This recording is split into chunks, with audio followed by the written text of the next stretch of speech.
On est actuellement en train de construire l'équivalent du réseau métro parisien. On a 200 km de ligne, 68 gares. Sauf qu'on va le faire en 20 ans, là où on a mis plus de 100 ans à le faire. On était les pionniers. L'apprentissage était pour nous ingénierie, mais aussi pour les gens de la Société du Grand Projet. J'ai jamais géré de projet avec 4 nouvelles lignes étudiées et ouvertes dans la même temporalité. On double la longueur du réseau, 2 fois 200 km. Et ça, sincèrement, il fallait être un peu devin pour y croire au départ.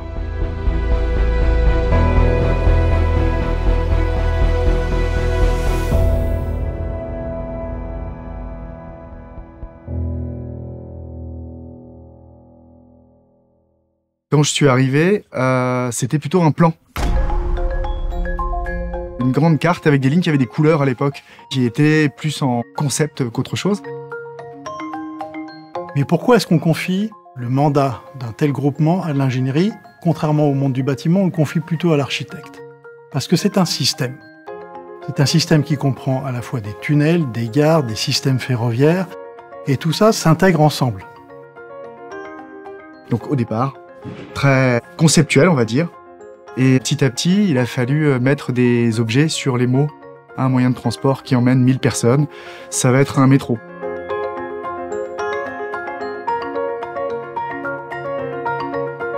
On fait des plans qui tiennent sur une page A3 parfois. Et puis, au fur et à mesure que le chantier se construit, ce plan-là devient à taille réelle.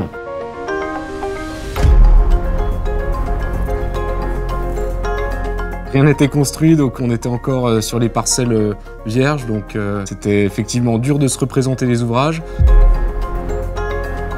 C'est un projet qui a pour vocation de créer des liens qui avant n'existaient pas. Dans la métropole, on a déjà un réseau qui est assez dense, mais c'est un réseau qui est un réseau radial. Là, on crée un métro en rocade qui va complètement transformer la géographie de la métropole. Le maître d'œuvre sur un grand projet comme ça, c'est celui qui transforme la vision, les besoins du client en quelque chose de concret. On est la première pierre des futures constructions de gares qui vont permettre de mettre en relation, d'interconnecter les gens.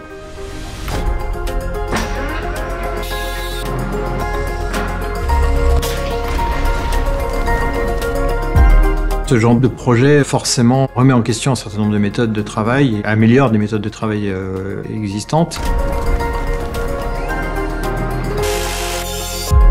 On a considéré d'emblée que c'était notre responsabilité de maître d'ouvrage, compte tenu de la taille du projet, de pousser l'innovation pour faire évoluer positivement la façon de construire. Les engagements de la SGP sont beaucoup plus poussés que les autres projets, aussi bien niveau acoustique, biodiversité, eau, déblai. Sur toutes les facettes, ils ont essayé de faire des efforts pour minimiser les impacts sur l'environnement. La particularité, je crois, du Grand Paris Express, c'est d'avoir mis ensemble un très grand nombre d'acteurs. Un rapport entre architectes et ingénieurs qui est très équilibré, où chacun véritablement apporte sa pierre à l'édifice. C'est ce qui m'a beaucoup intéressé, c'est la conjonction de tous ces métiers, de rencontrer l'infrastructure lourde, le bâtiment et l'architecture et le système de transport dans un même ouvrage. Ça oblige en fait à avoir cette compréhension des enjeux de chaque corps de métier pour pouvoir les rassembler en un projet cohérent. Les chantiers en eux-mêmes sont des petites vies. On vit tous ensemble, on arrive à avoir une coordination, à se parler, à discuter. On va tous dans une même direction.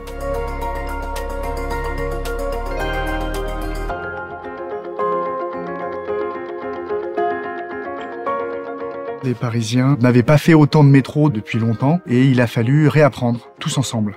Réapprendre à faire quelque chose qu'on savait plus forcément bien maîtriser, notamment en termes de volume, parce que dès qu'on change une poignée de porte, le volume financier est considérable, donc chaque sujet a son importance.